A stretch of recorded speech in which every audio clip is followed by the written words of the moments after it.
Money with David Blain, a discussion about your money, including everything from investing and taxes to real estate.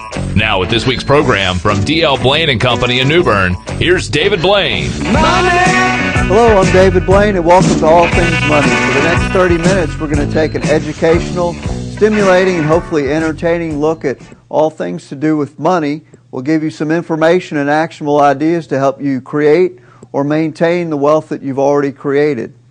The show is about you and your money, so if you have any questions or comments, feel free to give us a call during normal business hours at 633-0107 or email us at any time at allthingsmoney@dlblain.com.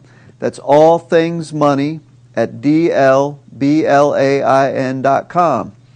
We also invite you to visit us on our website, which is www.dlblain.com. There you'll find more information about me and my firm, as well as an archive of all the shows that we've done on the radio and TV throughout the year. So we'd love for you to, if you miss a show, just go there to www.dlblain.com and you can listen to our archives. Today we're going to continue our four-part series, our mid-year update on the global economy and markets. The past 2 weeks we've been looking at the overall market and economy, and today we're going to start for the next 2 weeks we're going to take some specific look at some of the sectors and industries that may or may not be poised for growth for the remainder of the year. Before we get into that, let's do a quick recap of what we've talked about already. I actually had a couple of questions about this, about the recent decline in the stock market, which in the month of May, the U.S. stock market declined over 7%. The Europe-Asia Far East Index, which is a good proxy for the international market, declined nearly 12% in the month of May, a tremendous decline in the markets. And so a lot of people have been very concerned about that, and people asking me if I've changed my position. They said, well, you changed your position on inflation, which is right. We thought coming out of this, the Great Recession, that inflation would be a much bigger problem than it is, and it's not, so we've changed our position.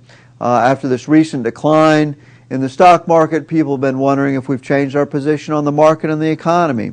And the simple answer is that it's complicated, but no, that we haven't. We always felt that growth would accelerate out of the recession, mostly due to the inventory cycle of the way companies build and sell inventories. Coming out of recession, typically you have large growth due to companies ramping up production in the inventory cycle. Things like rundown in savings and a lot of the temporary stimulus thing, the cash for clunkers and housing tax credits, a lot of things were temporary, and so we felt like there would be a slowing down or a square root shaped recovery, and that looks like what has been happening. The stock market tends to be a very good leading indicator.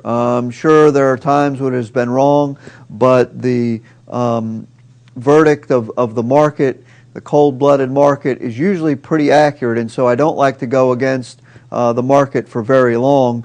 We've seen this decline, but subsequently we've seen some recovery, and so once again we feel like the rest of this year is just sort of going to be oscillating and probably end up somewhere where we started the year.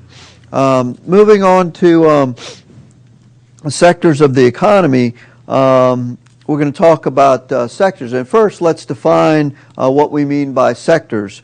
A sector is a distinct subset of the stock market whose components share similar characteristics. Standard & Poor's breaks these sectors up into 10.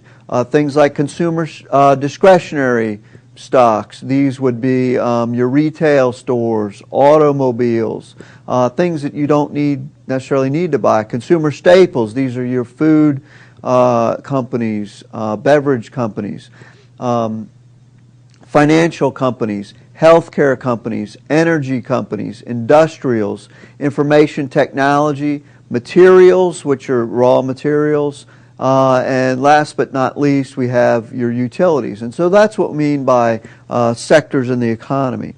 There is an indicator developed by Ned Davis Research called the SHUT Index, S-H-U-T, and that stands for Staples, Healthcare, Utilities, and Telecom. And these are typically your defensive sectors, and so we pay a lot of attention to these sectors as it relates to the rest of the market to get an indication of, are we entering into a defensive period or are we entering into a non-defensive period? And we look at the SHUT Index relative to the S&P 500, and we see since March its strength has been increasing relative to the market as a whole. And so that shows a sign that people are shifting their money to the defensive sectors.